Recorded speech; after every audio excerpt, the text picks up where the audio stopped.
오늘 은혜 받으실 말씀은 시편 119편 71절 말씀입니다. 시편 119편 71절 말씀을 다 같이 봉독하겠습니다.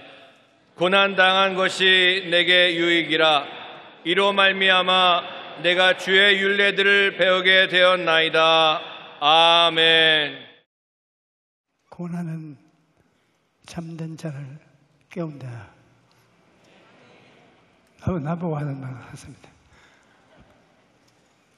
사람은 누구나 고통을 피하고 싶어합니다. 그러나 아담의 범죄 이후 그 누구도 고통의 문제를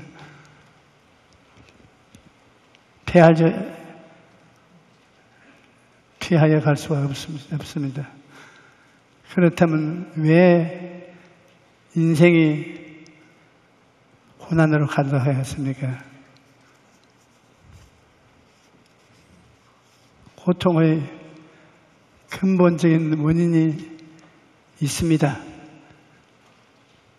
고통의 원인은 죄입니다. 하나님께서 선악을 알게 하는 나무의 열매는 먹지 말라. 내가 먹는 날에는 반드시 죽으리라. 그렇게 경고하셨었는데 아담과 하와가 사탄의 꾀임에 빠져 하나님의 명령을 어김으로 모든 인생이 가시와 은거키로 가득하게 된 것입니다. 왜냐하면 아담과 하와 인류의 조상이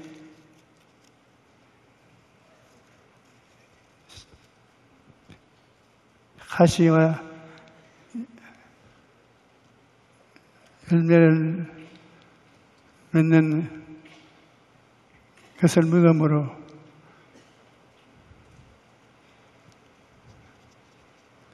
이런 고통이 다가오게 된 것입니다. 아담과 하와를 미혹했던 사탄은 오늘날에도 여전히 같은 죄로 사람들을 미혹하고 있습니다. 창세기 3장 6절을 보면 여자가 그 나무를 본즉 먹음직도 하고 보암직도 하고 지혜롭게 할 만큼 탐스럽기도 한지라 나무인지라 여자가 그 열매를 따먹었다 기록되어 있습니다. 먹음직하고 보암직하고 지혜롭게 할 만큼 탐스럽다는 것은 육신의 정욕, 안목의 정욕, 이생의 자랑이 근본적으로 같다는 것입니다. 왜 하나님께서 선악과에 대한 관심을 그렇게 가지고 있느냐?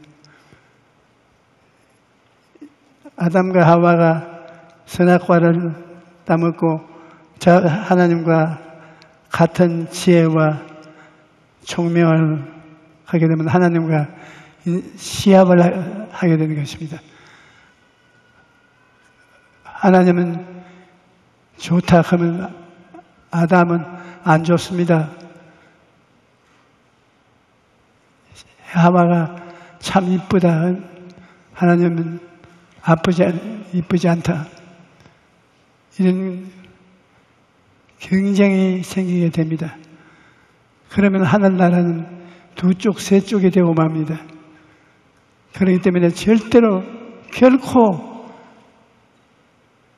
선악과를 따먹고 하나님과 같은 지혜를 가지고 경쟁하며 우주가 존재할 수는 없는 것입니다.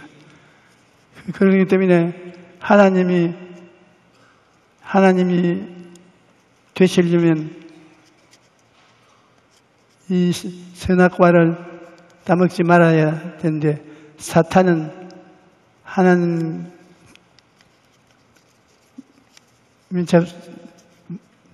먹지 말라고 한 선악과를 먹고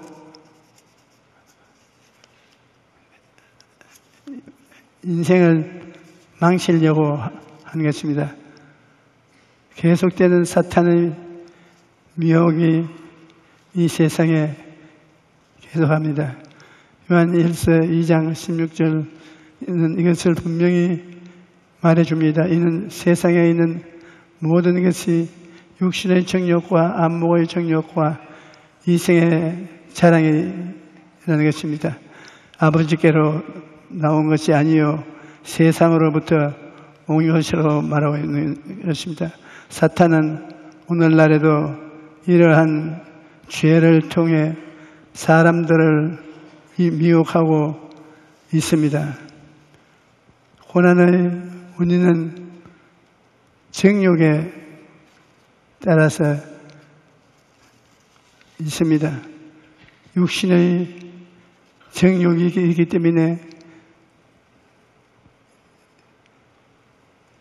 이 세상에 육신의 정욕이 사람들을 미용하고 있습니다. 모든 정욕이 인간을 당략하고 있는 것입니다. 아담 이후 모든 사람들이 이러한 죄 가운데 빠져 하나님을 떠나 무신론을 주장하고 물질 만능주의를 주장하며 살아가고 있습니다. 요한복음 8장 34절에 예수께서 대답하시되 진실로 진실로 너희에게 이르노니 죄를 범하는 자마다 죄의 종이라고 말했습니다. 하나님께서는 하나님을 떠나 죄 가운데 살아가는 자들에게 고난 받도록 허락하시는 것입니다.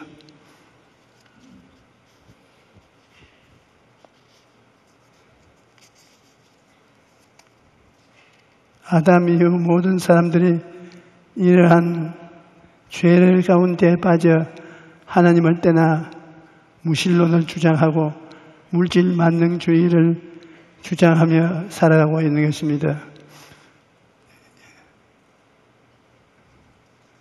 하나님께서는 하나님을 떠나 죄 가운데 살아가는 사람들을 고난을 당하도록 내버려 두는 것입니다. 고난은 하나님의 확성기입니다. 기독교의 작가 C.S. 루이스는 고통의 문제라는 책에서 고통은 귀먹은 세상을 불러 세우는 하나님의 메가폰이라고 대답을 했습니다. 이 세상은 죄와 불신앙으로 가득하여 하나님의 말씀에 귀를 기울이지 않습니다. 그럴 때 귀먹은 인생이 하나님의 말씀을 들을 수 있도록 하나님께서 고통의 메가톤을 불고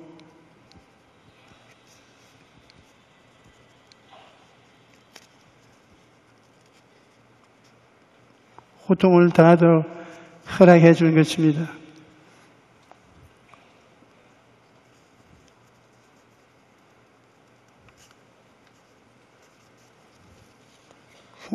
고난을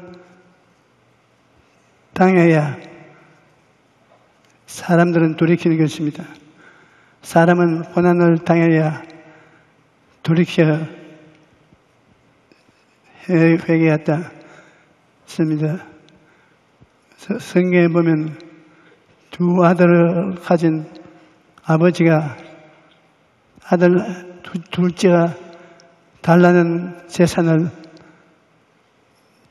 나누어 주었습니다.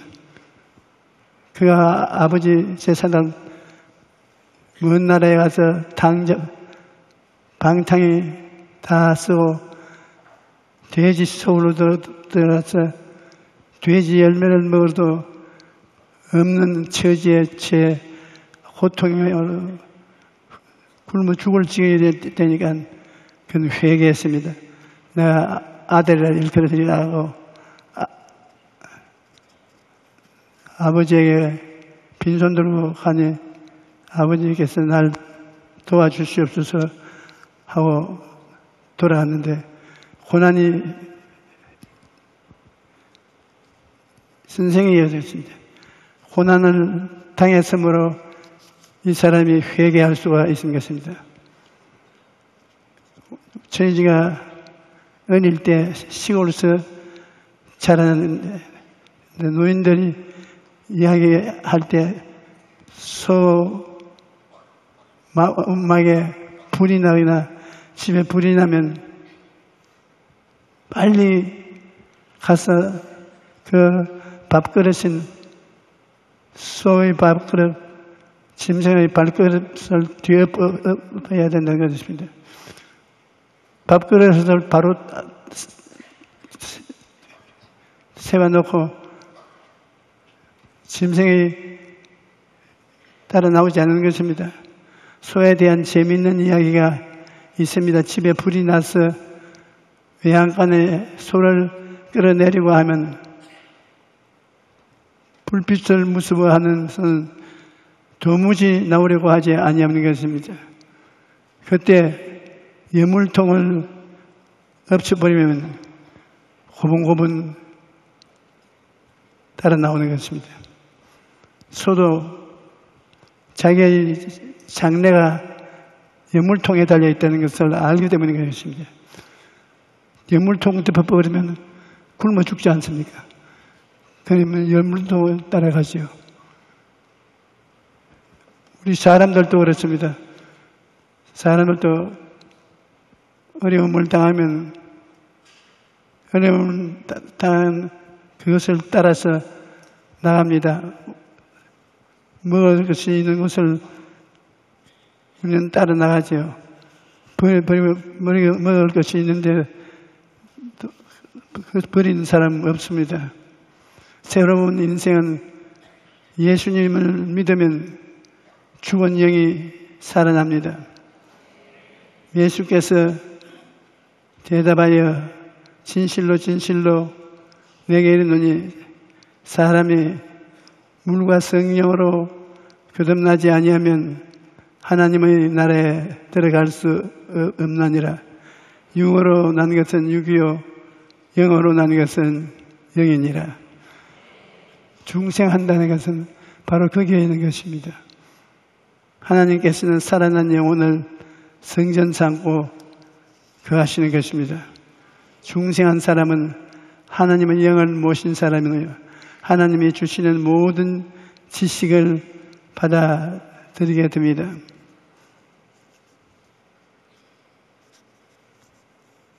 새로운 인생으로 변화되어 영적인 인생을 살게 되는 우리들은 새로운 인생, 즉 중생 거듭난 삶을 갖게 된 사람으로 영도 살고 혼도 살고 몸도 살아서 우리 주 예수 그리스도와 보혜사 성령을 따라서 나갈 것입니다. 그러므로 이제 그리스도 예수 안에 있는 자에게는 결코 정죄함이 없나니 이는 그리스도 예수 안에 있는 생명의 성령의 법이 죄와 사망의 법에서 너를 해방하였음이라. 유신론적인 삶을 주장하며 성령으로 중생하여 천국 진리를 믿고 받아들이는 것입니다.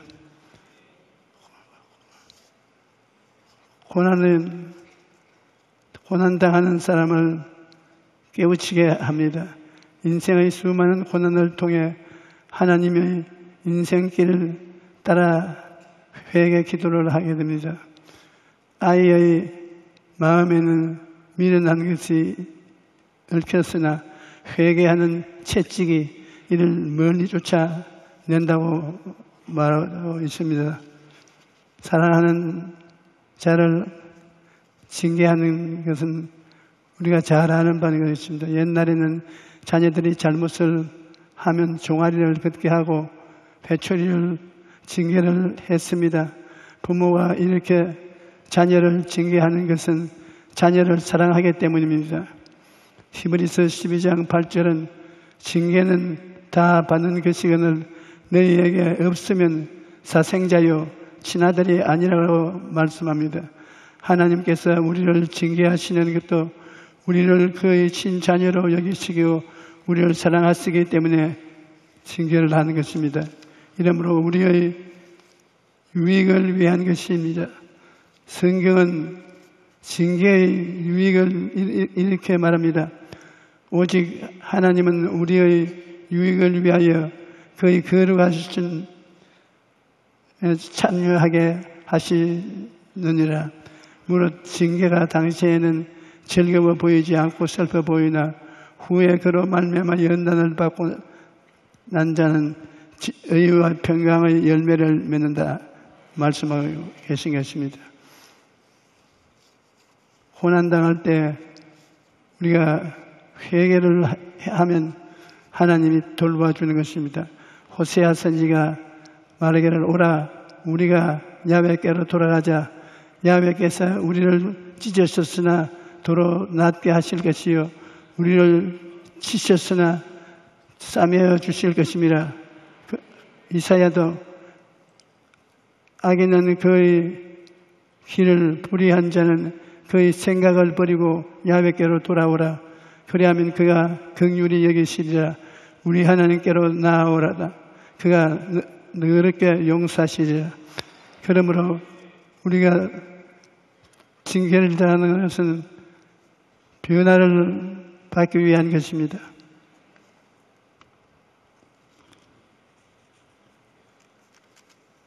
하나님께로 돌아간다는 것은 회개를 한다는 말인 것입니다. 개인이든 국가든 잘못된 길을 가다가 고난을 만났을 때는 즉시 회개하고 하나님께 돌아가야 합니다. 그래야 하나님께서 그를 고치고 치료해 주시기 때문인 것입니다. 거듭난 사람은 고난 속에서도 성령의 역사하심으로 변화가 되는 것입니다. 이 세상에 도자기를 만드는 과정을 보면 먼저 흙으로 그릇을 만들고 그리고 나서 뜨거운 불에 넣어 굽습니다. 그리하면 거친 그릇이 매끈하고 아름다운 도자기가 되는 것입니다. 사람도 고난을 통할 때 더 아름다운 그릇으로 변화되는 것입니다. 이 사실을 깨달았던 욥은 이렇게 고백을 합니다. 나의 가는 길을 오직 그가 아시나니 그가 나를 단련하신 후에 내가 정금같이 되어 나온다.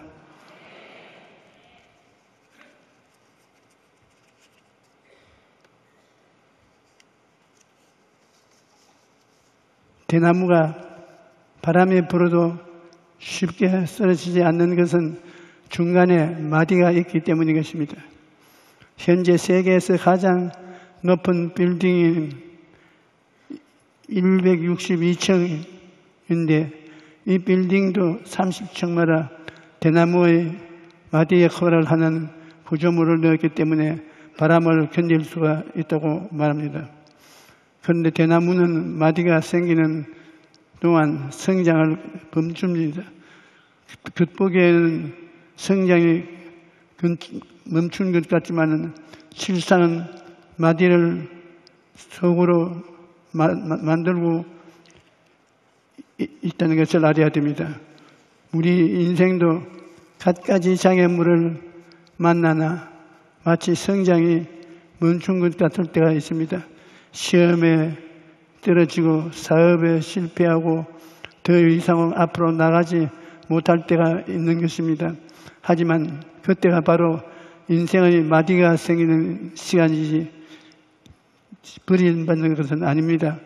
고난을 통해 인생의 마디가 많이 생길수록 비바람에도 쓰러지지 않는 강한 사람으로 성장하는 것입니다.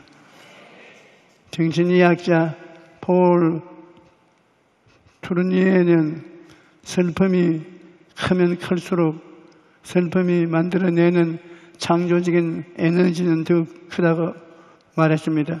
우리는 하나님의 자녀로서 하나님께서 우리와 함께 하시기 때문에 어떤 고난이라도 창조적인 에너지로 바꿀 수가 있습니다. 그러므로 어렵고 힘든 순간에도 하나님을 믿고 다시 한번 힘을 내어서 일어나야만 하는 것입니다.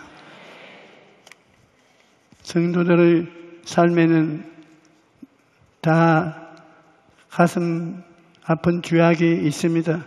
그러나 회개하면 하나님께서 변화된 삶을 주시고 새로운 인생을 살게 해 주십니다. 우리 다 같이 고개 숙여 기도하십시다. 하나님 아버지, 우리가 어려울 때에도 버리지 아니하시고 우리를 안아주시고 우리를 힘을 주신 하나님, 오늘 하나님 아버지를 만나기 위해서 하나님의 집에 왔습니다. 하나님, 오늘 제가 설교를 잘 못하고 성도를 잘 못 인도해도